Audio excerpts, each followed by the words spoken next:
Hola, bienvenidos a Sin Esperanzas, el show de los cinéfilos cuarentones, en el que un par de señores que todavía logró vivir en el mismo tiempo que Stanley Kubrick los reta a mantenerse despiertos durante los siguientes minutos, en los que vamos a parlotear sobre Ojos Bien Cerrados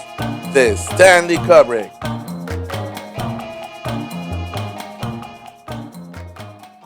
Hola amigos, bienvenidos una vez más a Sin Esperanzas, el show de los cinéfilos cuarentones, en el que Paquito Rodríguez y un servidor, Fernando C. Fink, comentamos películas que nos han marcado a lo largo de nuestras vidas. El día de hoy le toca su turno a una película que necesita poca introducción. Es la última película dirigida por el cineasta estadounidense Stanley Kubrick, un director neoyorquino que pasó la mayor parte de su vida viviendo en Inglaterra y que colaboró principalmente con dos estudios hollywoodenses, primero con el estudio Metro-Goldwyn-Mayer y al final de su carrera con el estudio de los hermanos Warner, que fue donde hizo la mayor parte de sus obras maestras que marcaron una época, cada una de ellas, y esta carrera culminó con esta película Eyes Wide Shut, Ojos Bien Cerrados, que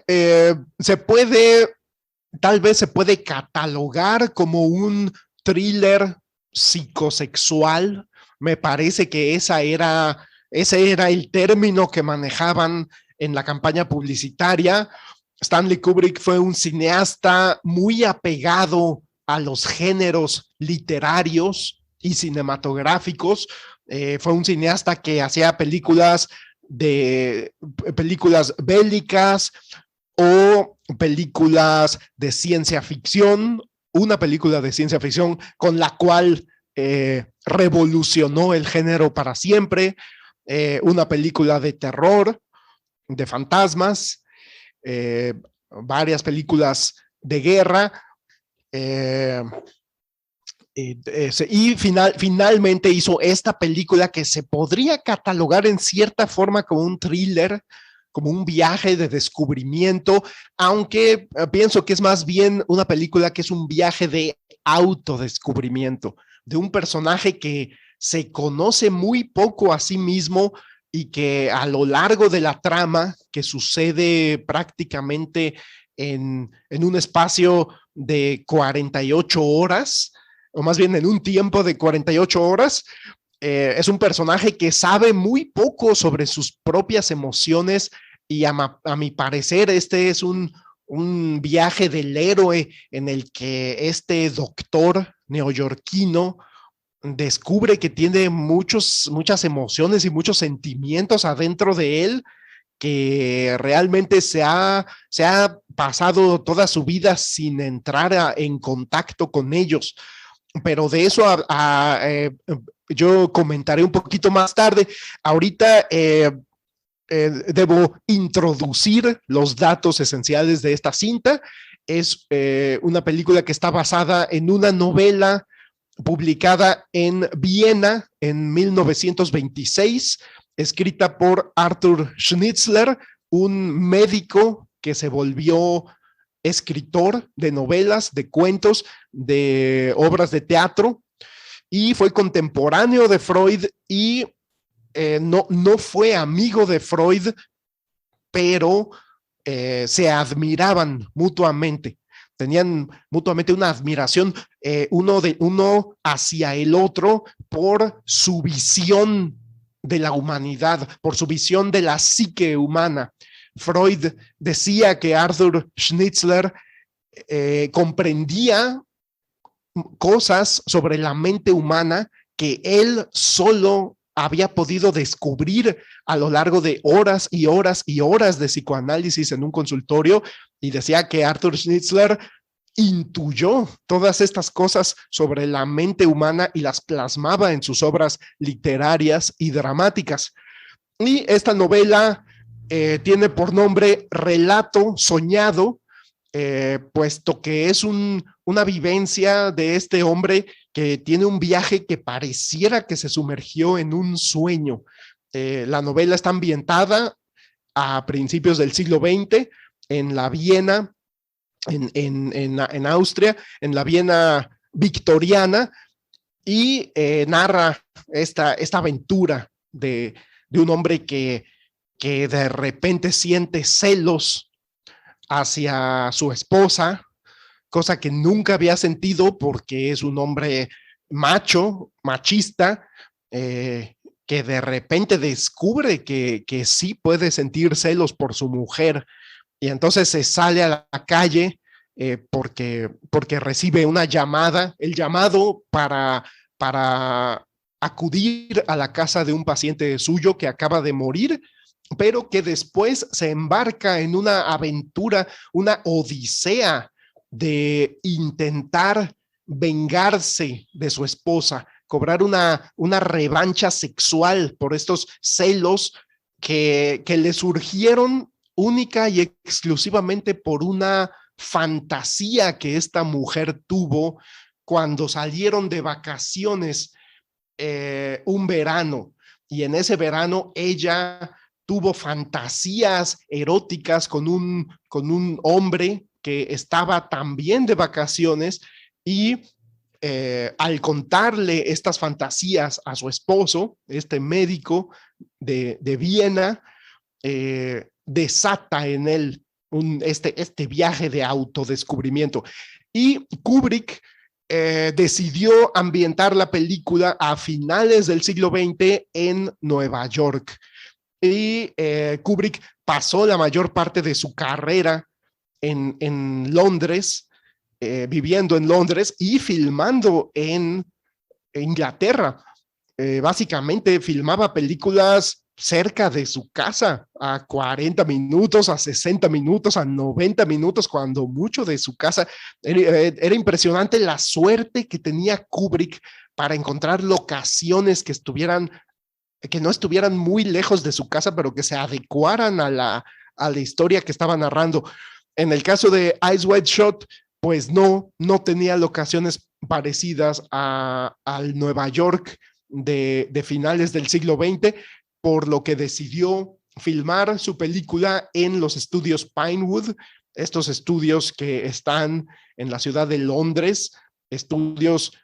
donde se filman decenas y decenas de películas hollywoodenses. Kubrick filmó allí El Resplandor. Fue una película famosa por haber recreado un hotel adentro de los estudios Pinewood, y Eyes Wide Shut es famosa por haber recreado manzanas enteras, que pareciera que estamos dentro de la ciudad de Nueva York, aunque muchos que conocen la ciudad de Nueva York se han quejado de que realmente estos decorados, este diseño de producción que hicieron en este foro de Pinewood Studios, que se han quejado porque dicen que no parece realmente la Nueva York de finales del siglo XX, pero pues esa pudiera ser una característica de las películas de Kubrick, que no son necesariamente realistas. También había muchas quejas en la película Full Metal Jacket, La Chaqueta Metálica, esta película ambientada en la guerra de Vietnam, y el clímax de esta película fue filmado en una ciudad que estaba cerca de Londres y que la estaban derrumbando, y tenía una arquitectura francesa parecida a la ciudad de Hue, la ciudad vietnamita de Hue de los años 60. Entonces Kubrick tuvo esta suerte de poder filmar en una locación en Londres, pero que pareciera Vietnam, y hasta se llevó las palmeras y sembraron palmeras en esa locación, pero también no faltan quienes dicen que realmente no parece que están en Vietnam. Entonces, pienso que las películas de Kubrick tienen esta cualidad onírica, especialmente Eyes Wide Shut, una cualidad onírica que la saca un poquito de esa realidad que él está tratando de retratar, al igual que La Naranja Mecánica, por supuesto, 2001 Odisea del Espacio, que es futurista, El Resplandor, que sucede toda en un hotel gigante. Pienso que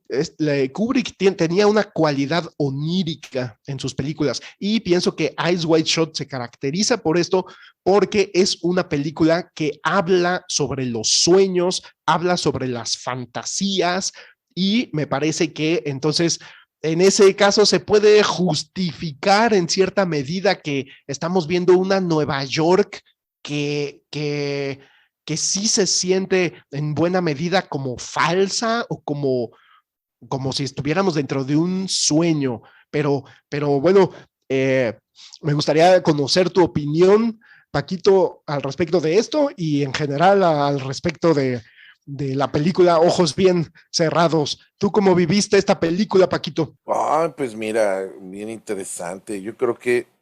debería empezar conversando sobre cómo llegué yo a Kubrick. Kubrick no es mi director favorito, pero eso no me quita la, el reconocerlo como uno de los mejores directores de los tiempos modernos. Yo llegué a Kubrick por la película 2001, ese clásico de la ciencia ficción. Estaba yo todavía muy niño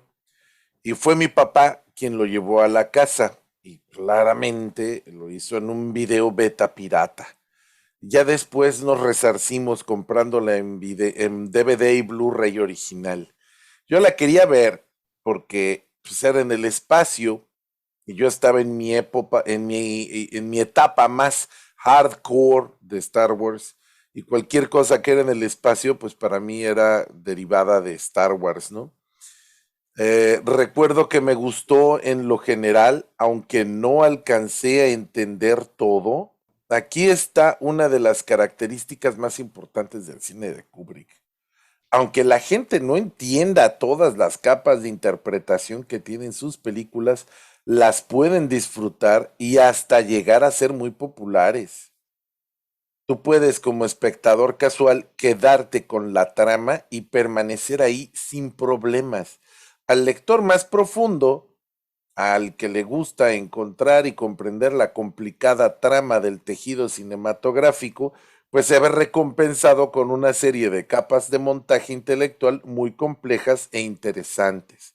Es decir, él hizo un suéter y tú puedes disfrutar tu suéter porque es calientito y porque se ve bonito, y la persona que sea más fijada puede empezar a analizar los hilos, el tejido, la trama, los puntos y descubrir una obra de arte, pero no necesitas hacerlo para disfrutarlo. Entonces, Ojos Bien Cerrados es un excelente ejemplo de esto que te estoy diciendo. Yo he conversado con público que es sumamente casual y no estoy diciendo esto de manera despectiva. Quiero decir que es gente que va al cine únicamente a sentarse a disfrutar una película, que es la mayoría del público, y pues van a ver las películas de acción del mes, van a ver las películas de los Avengers o van a ver este tipo de cine. Insisto, no lo estoy diciendo como algo despectivo, simplemente que eso es lo que les gusta, ir al cine a disfrutarlo y nada más.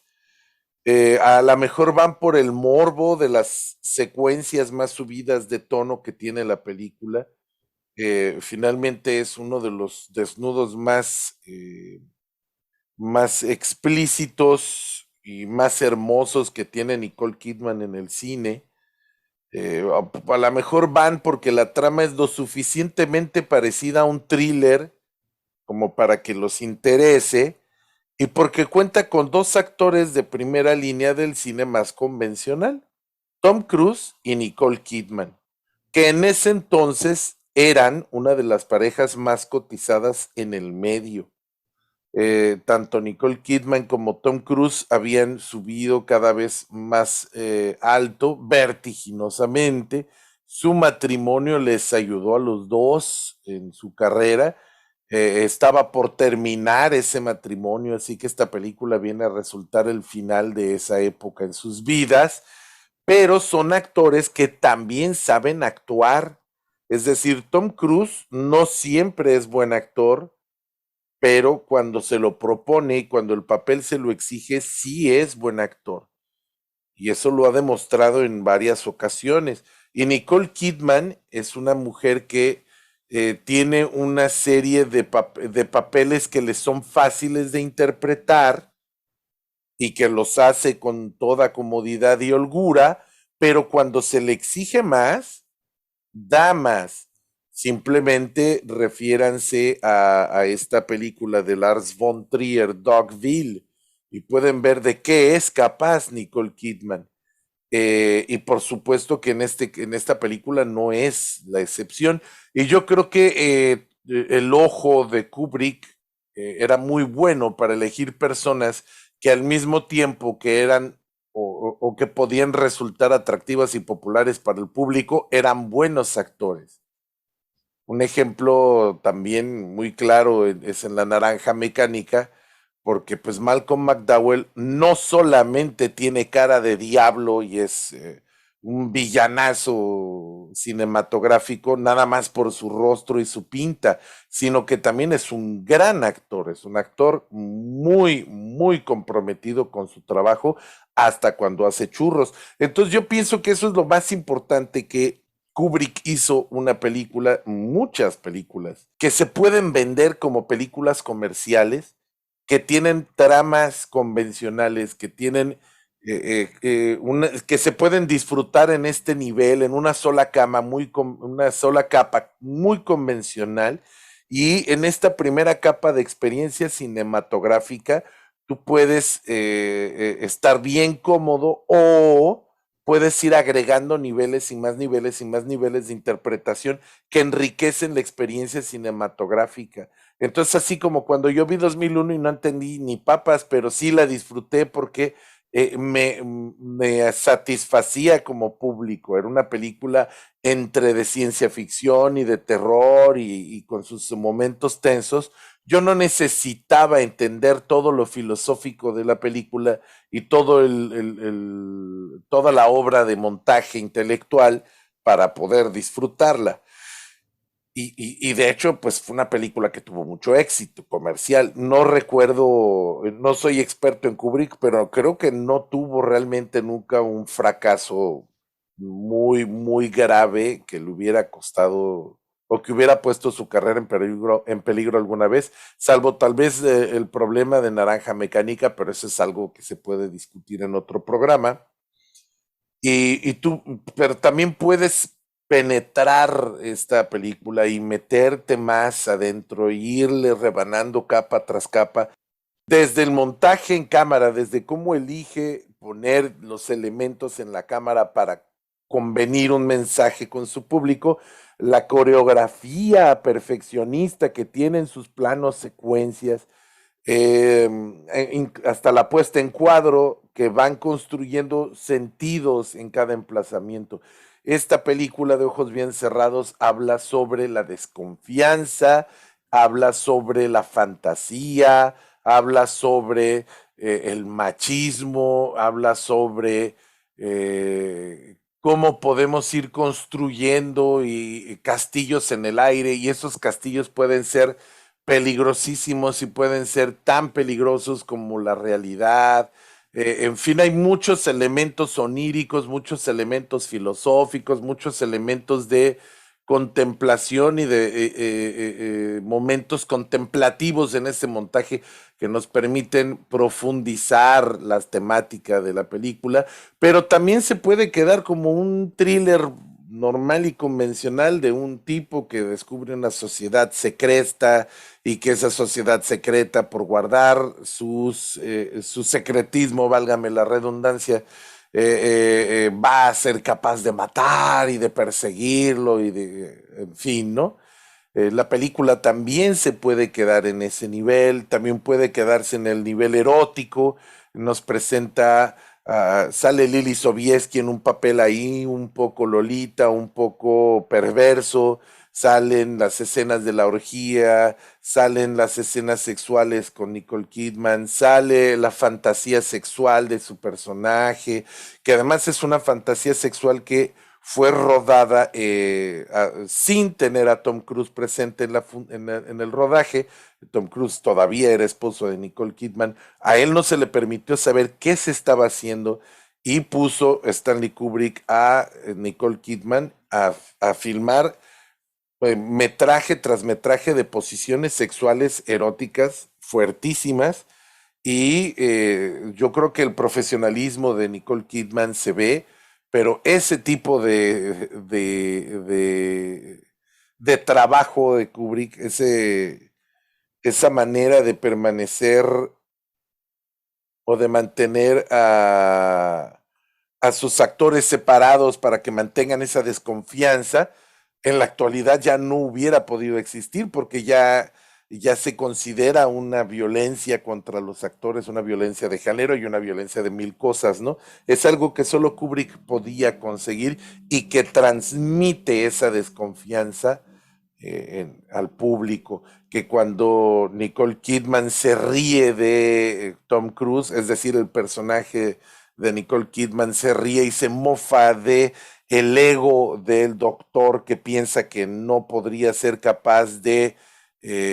ponerle el cuerno, te la crees y hasta te sientes agredido, te sientes mal. Y eso solo se consigue cuando tienes un verdadero trabajo de un director profesional. ¿Cómo la ves, Fernando? Pues estoy totalmente de acuerdo contigo en todo lo que mencionas. Esta película es un ejemplo más de todos estos atributos que tenía Kubrick de hacer películas comerciales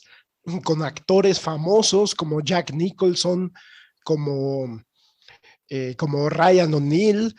en El Resplandor y en Barry Lyndon, respectivamente, y como Tom Cruise y Nicole Kidman en Ojos Bien Cerrados. Esta película también es un ejemplo, como bien mencionas, de las capas temáticas que Kubrick manejó en la mayoría de sus películas, que podían ser muy entretenidas y en este caso, como dices, puede ser una historia de thriller de un doctor que se mete en problemas por andar queriendo vengarse sexualmente de su esposa. Y además es interesante porque se está vengando de una fantasía, no se está vengando de un cuerno que le haya puesto a su esposa. Sin embargo, él está desatado y está en una odisea de celos y y está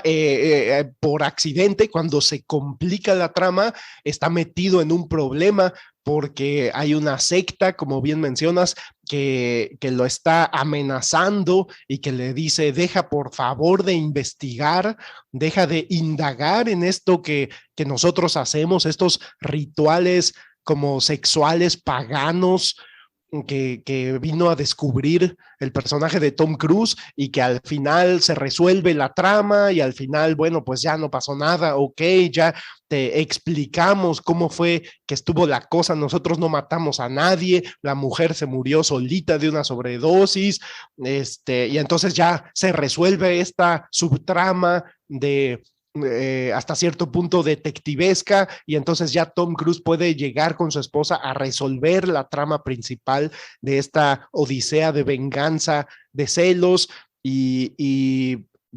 llora frente a su esposa y le confiesa todo lo que anduvo haciendo en esas 2 noches y ella le dice al final, le dice, no te preocupes porque finalmente ninguno de los dos le puso el cuerno al otro. Finalmente todo se quedó en fantasías y sobrevivimos a esas fantasías y yo te amo y,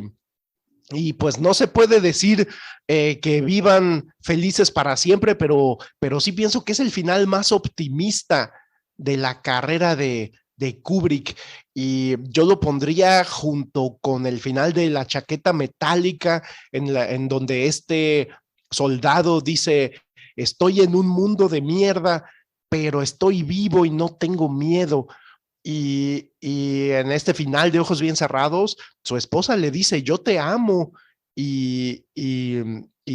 no nos vamos a separar, no nos vamos a divorciar, no es el fin del mundo, no es el fin de nuestro matrimonio, ni mucho menos. Y pienso que es un final bastante optimista y pienso que ahí es donde entran las capas que tú mencionas, Paquito, estas capas temáticas que yo pienso que mucho de la temática que maneja esta película es como Tom Cruise se va volviendo consciente de muchas emociones que nunca había experimentado.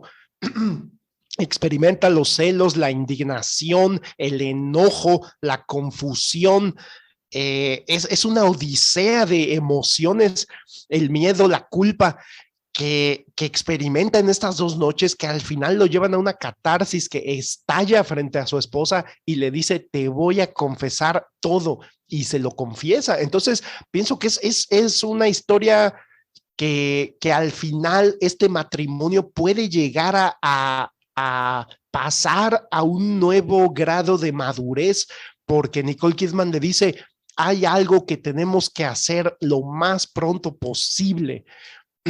Quiere acostarse con él, tener sexo con su esposo lo más pronto posible. Y yo la interpretación que hago, no sé tú cómo lo veas, Paquito, pero yo la interpretación que hago de esta última frase en la que Nicole Kidman le dice que tener relaciones sexuales es lo más importante que tienen que hacer lo más pronto posible, yo lo interpreto como que solo así se van a consumar estos 2 viajes, o más bien este viaje que tuvo el personaje protagónico de Tom Cruise, este viaje emocional. Y pienso que el personaje de Nicole Kidman sabe que solo a través de la experiencia sexual se puede consolidar este viaje emocional que tuvo Tom Cruise y que va a experimentar el sexo con su esposa de una manera que nunca lo había experimentado, con una intensidad emocional, emotiva, que nunca había experimentado a la hora de tener sexo en sus, no sé, creo llevan 10 años de casados más o menos. Y me parece que este final nos es como indicativo de que va a experimentar el sexo Tom Cruise de una manera diferente, y por lo tanto su matrimonio se puede convertir en algo más maduro. Y veo al personaje de Nicole Kidman, lo veo en esta última escena como serena, tranquila, y optimista. Entonces creo que ahí hay muchas de estas capas que mencionas, así como también esta puesta en cámara, que como bien dices, en todo momento se construyen significados, y este perfeccionismo de Kubrick que es palpable en cada cuadro, en cada plano secuencia, el desplazamiento de los personajes por el encuadre, la manera de que tiene la cámara de seguirlos, la manera de iluminar la película, que nos recuerda mucho a un sueño, tiene una cualidad onírica, porque además la historia también está inteligentemente ambientada en la Navidad, en los días previos a la Navidad, y entonces todas las luces navideñas, los árboles navideños, los adornos navideños nos transmiten esta cualidad onírica de sentir que estamos viajando con el personaje a través de un sueño. Y creo que esto se conecta mucho con el origen del guión, que es la novela de Arthur Schnitzler, un escritor admirado por Sigmund Freud y demás. Creo que esto le añade a estas capas de profundidad que la película tiene, que la cámara, la fotografía nos transmiten esta idea del sueño, y por lo tanto nos transmiten esta idea de adentrarnos en la mente del protagonista, de estar viendo la ciudad de Nueva York y estar viendo todo lo que vive a lo largo de esta aventura a través de los ojos de Tom Cruise, y él parece estar sumergido en un sueño. Y por supuesto, como dijo Steven Spielberg, no ha habido un cineasta que pueda filmar una película con un oficio tan perfecto como Stanley Kubrick. El oficio en sus películas es impecable y ojos bien cerrados no es la excepción, pienso yo. ¿Tú cómo lo ves, Paquito? Mira, yo pienso, creo que no tengo la capacidad intelectual para poder analizar con la profundidad que se merece esta película de Kubrick. No soy capaz de analizar tantas cosas al mismo tiempo, pero sí creo que al nivel en el que me quedo yo, puedo observar muchos detalles, muchos elementos que están insertados con la voluntad de hacernos eh, compenetrarnos, formar parte de esta ficción que está viviendo el personaje. Es un personaje que se está haciendo una aventura, que se está construyendo una realidad que no es la suya y que también nos habla mucho de de las cosas que lo frustran, de las cosas que lo tienen en este estado de frustración, porque antes de tener la pelea con su esposa en estado total pacheco y marihuano, antes de que el doctor entre en este estado, en este estupor, él vive una vida perfecta, una vida normal, él va a fiestas, él es popular y como le hace el paro a los ricos en sus problemas y en sus broncas sexuales y escandalosas, ellos tienen para con él muchos miramientos, es una persona que es la consentida de la sociedad. Y fíjate que estaba yo leyendo que originalmente el personaje debía ser judío, pero que Kubrick les dijo que no, que él quería que la parejita fuera una parejita, en sus palabras, vanilla Americans, o sea, los estadounidenses blanquitos de clase social alta, cómoda, ¿no? Y entonces él decía que el personaje debía ser más como Harrison Ford, y de hecho por eso se apellida Harford, el doctor Harford, porque era este chiste de que debía ser más como Harrison Ford. Y es bien interesante porque Harrison Ford, junto con otros más, incluso Johnny Depp, fueron candidatos para el papel, pero creo yo que lo vuelve relevante es precisamente que sea Tom Cruise, porque Tom Cruise tiene ese aspecto físico y además esa forma de trabajar y de actuar que lo vuelve en este personaje, este Vanilla American. Tú lo ves y tú ves en su cara el privilegio de ser blanco. Tú ves en su voz la voz privilegiada de una persona que nunca ha sufrido de hambre y que toda la vida ha tenido la cuchara de plata y la vajilla de porcelana en su casa, ¿no? No digo que así haya sido su vida real, sino que eso es lo que transmite y es un valor soñador, un valor, esa ingenuidad de la clase media que él puede transmitir y que no habría yo comprado de Harrison Ford y que no habría yo comprado de Johnny Depp, porque ellos no transmiten esa ingenuidad, esa inocencia. Y ahí es donde te digo que hasta los detalles más aparentemente superficiales de la producción nos hablan de un estudio de personajes, de un estudio del casting, del reparto. Lo mismo Nicole Kidman, pudieron haber puesto a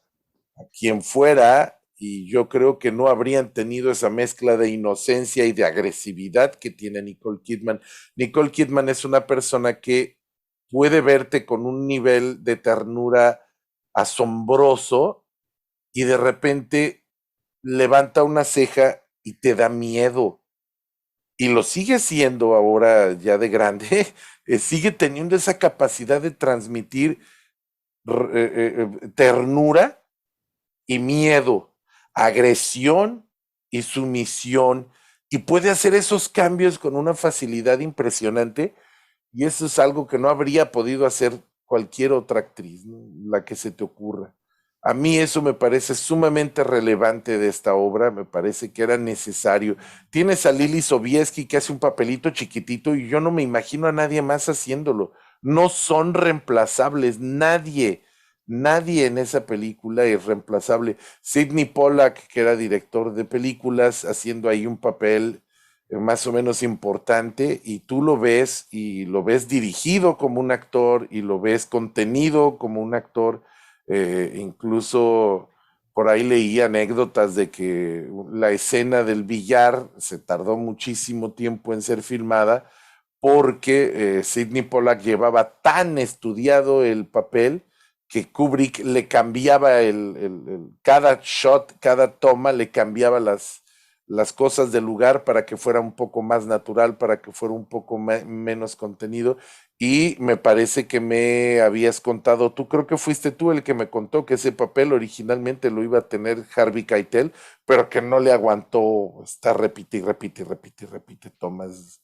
de movimientos aparentemente inútiles. ¿Cómo la ves, Fer? Sí, sí,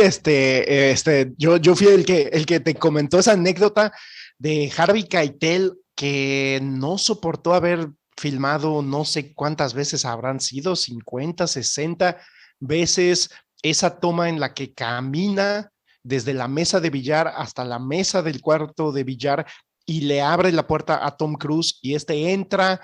y Harvey Keitel cerraba la puerta y de ahí caminaban hasta donde están los licores y le sirve un whisky.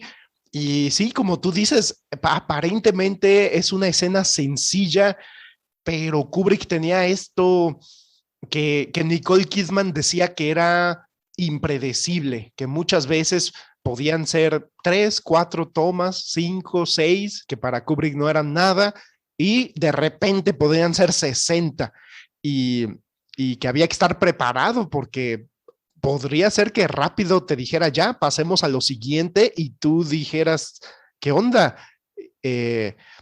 Sin embargo, Harvey Keitel, yo creo que es el único actor que renunció a una película de Kubrick porque sintió que no lo estaban respetando al hacerlo repetir tantas veces esta escena que podría ser considerada algo mecánico, de movimientos mecánicos.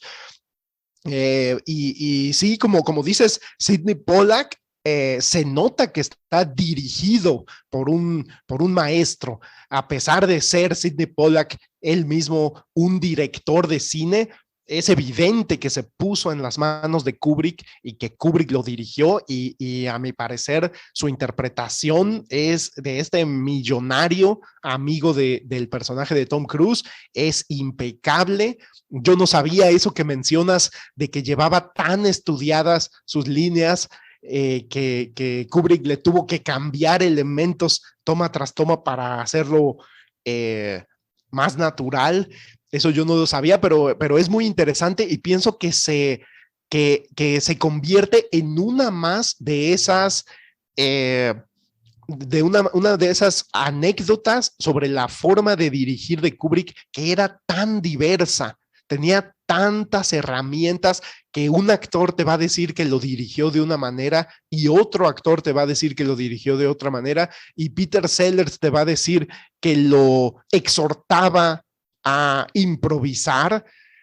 y entonces me parece que esta versatilidad que tenía Kubrick de herramientas, de manera de trabajar, que era distinta en cada película o distinta con cada actor, me parece que a final de cuentas nos brinda pues esa uniformidad en el buen sentido de la palabra, una uniformidad en las interpretaciones, aunque su manera de trabajar con cada actor fuera distinta. Y coincido también por completo en lo que dices de Tom Cruise y de Nicole Kidman, que son el casting perfecto. Tom Cruise con su sonrisa socarrona, es el actor perfecto porque justamente es un personaje socarrón, un personaje cuya sonrisa es su máscara. Y también pienso que si hay una temática importante en esta película son las máscaras que le damos a la sociedad o incluso hasta nuestra propia pareja. Podemos estar frente a nuestra pareja en un cuarto, en nuestra recámara, y estar usando una máscara en todo momento. Y como dices, cuando están bien pachecos, esa noche de repente la máscara se les cae y se desata un pandemonium. No sé si tengas algunos comentarios finales, Paquito. No, pues nada más mandarles saludos como siempre a los sospechosos comunes, agradecerles a los que nos siguen en YouTube y en Facebook. Muchos me han pedido que suba el podcast a Spotify, pero la neta es que no sé ni cómo. No sé cómo, por eso no lo hago. Además, pues somos rucos cuarentones, nosotros no sabemos de esas cosas. Pero les mandamos un fuerte saludo también a los muchachos multis. Ellos saben quiénes son, que nos han estado escuchando algunos programas que llegaron tarde al podcast, pero pues ahí están viéndonos y oyéndonos en diferentes plataformas. Les mandamos un saludo y agradecer el apoyo que nos han dado todos estos meses. Para nosotros esto es un placer, es un gusto, es un sueño estar platicando siempre de lo que más nos gusta y más nos apasiona, que es el cine, y me parece que tener la oportunidad de compartirlo con las personas es algo que para mí me llena mucho. No, pues muchas gracias, Paquito, por este tiempo que le dedicas al podcast, y gracias a todos nuestros escuchas también por el tiempo que nos dedican para escuchar nuestros debrayes, ya sea en su casa, en el carro, en su trabajo, etcétera. Yo les mando muchos saludos y mucho agradecimiento, y nos vemos hasta la próxima. Esto fue Sin Esperanzas, el show de los cinéfilos cuarentones, con Fernando Zeffing y Paquito Rodríguez. Puedes escucharnos en nuestra página de Facebook y nuestro canal de YouTube. ¡Hasta la próxima!